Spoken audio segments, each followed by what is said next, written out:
За бүгдээрэнд өдрийн мэнд хүргэе.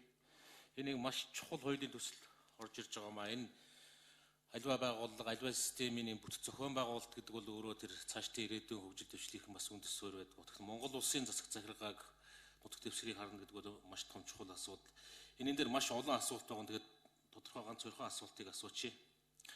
Ер нь засаг захиргааны бүтцийн хувьд хамтран нэгдэх, нийлэх, илүү томрох, эрх ашигаа уялдуулах гэдэг бол хамгийн чухал асуудал.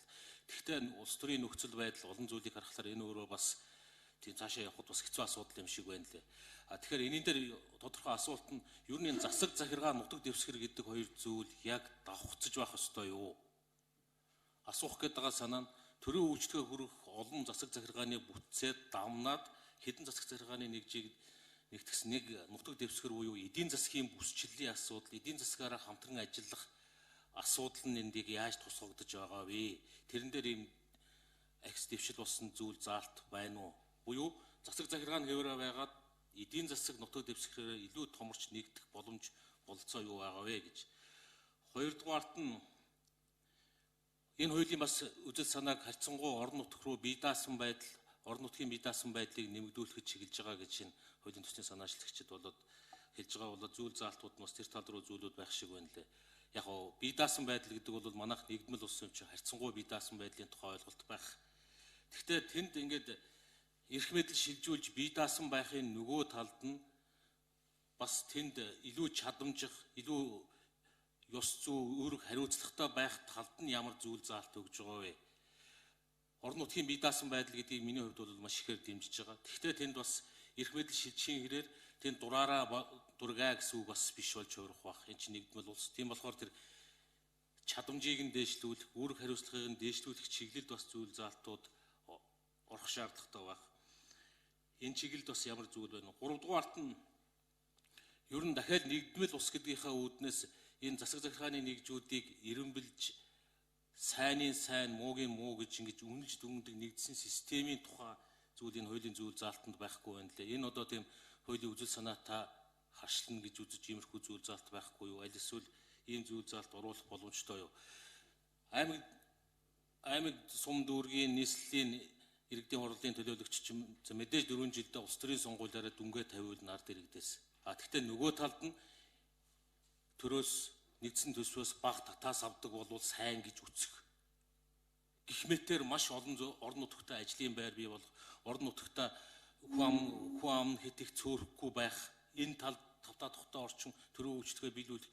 Энийгээрээ Монгол улсын хэмжээнд бүгдийг нь ингэж индексжүүлэх ч юм уу да тийм. Нэг тийм үнэлгээний систем хэрвээ байвал яах вэ? Тэгвэл бас энэ нэгдсэн улсын хувьд дахиад энэ орон нутгийн бие даасан байдал гэдэг зүйлийг нэг гараараа өгж байгаагийн нөгөө талд нь бас үүрэг хариуцлага, сайнын сайн, муугийн муу гэх ийм олон зүйлсүүд бас байж болох шиг иймэрхүү асуултууд байна. За би сүүлийн асуултаас нь хэлж хариулъя. Цогтгөрлөх шүнэ. Манай ажлын дэд хэсгийн ч гэсэн бас нэмээрээ би зарим зүйлийн дутуу орхиж магадгүй. Төслийн 80 дугаар одоо зүйл дээр төрөөс нэгжид тавих хяналт дараах хэлбэртэй байна гэд 6 одоо заалтыг зааж өгсөө. Төр бас энэ нэгжид тавих хяналтаа хийнэ. За бусад заалтууд дээр ч гэсэн нэгжээс төрийн өмнө хүлээх одоо харилцан хүлээх асуудлууд бол заалтууд бол бий. Гэхдээ тусгай энэ зүйл дээр бид нар бол хууль тогтоомжоор нутгийн удирдлагын одоо удирдлагын эрх хэмжээг тогтоож өгнө. Гаргаж байгаа шийдвэр хэм хэмжээ тогтоосон актыг бүртгэн, шийдвэрт хориг тавина. Хууль заасан үндслэл журмын дагуу тараана.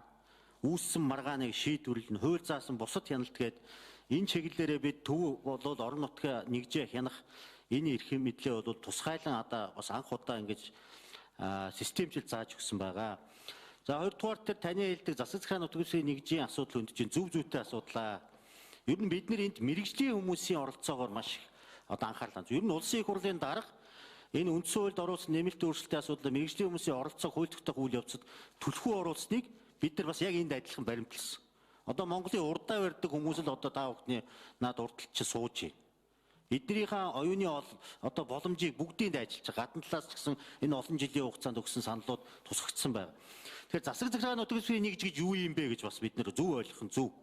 Яагаад гэвэл энэ бол Монгол улсын төр нь хүн амаа нутаг дэвсгэрээр засаглах гэж байгаа асуудал байна.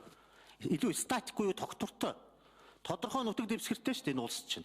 Тэгээ энэ нутаг дэвсгэрээ тодорхой хуваарлаад тэр хүн амаа тэр хүрээнд нь засаглах тухай асуудал.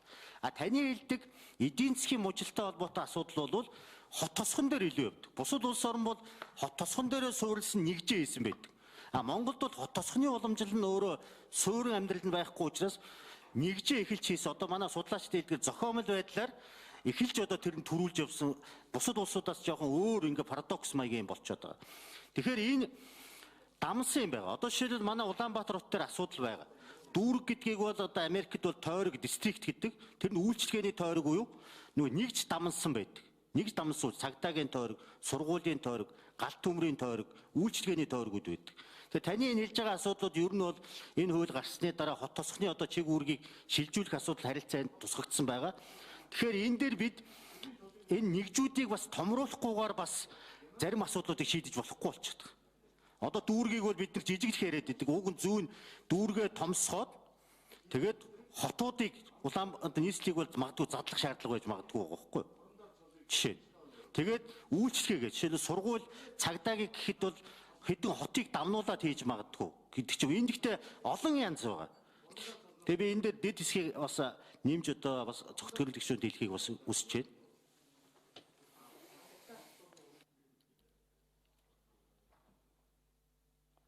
За одоо эрхэм гишүүн Тэмүүлэнгийн ган зэрэг.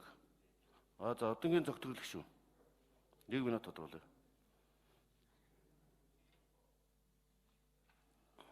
За саяны тэр эдийн засгийн асуудал хот тосгонтой холбоотой гэдэг дээр яг тайлбар бас хэлэх ёстой байсан баг. Гэхдээ тэр бол арай л жоохон дутмаг л болчиход байна л да.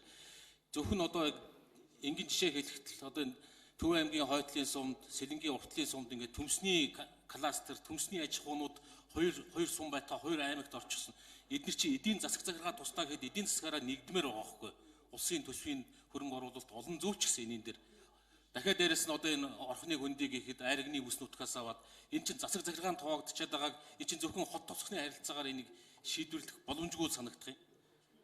Энэ дээр бол заавал энэ альва эдийн энэ засаг захиргааны бүс чинь эдийн засгийн утас бие даана гэдэг чинь эдийн засгаараа бие даахгүйгээр эдийн засаггүй бие даах асуудал одоо яг энэ хуулийн амин сүнсэнд эдийн засгаа орхицоо явчихсан. Тэгээ баахан бие даах тухай, хараат бус байх тухай, харьцангуй бие даах тухай асуудлыг ярихлаар чинь нэг тийм цаана